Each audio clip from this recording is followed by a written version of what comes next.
kötü bir haber değil. Aslında %100 tedaviyle sonuçlanacak bir durum.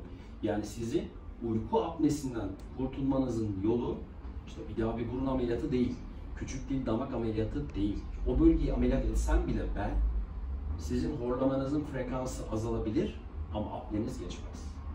Çünkü sorun en aşağıda, dil kökünde. Dolayısıyla çok küçük bir cihaz var, SPAP cihazı. Sizin tedaviniz muhtemelen o olacak. Ama bunu anlamanın yolu da altın standardı da sizi bir uyku testine sokacağız. O testte çıkan sonuca göre planımızı, programımızı yapacağız. Yani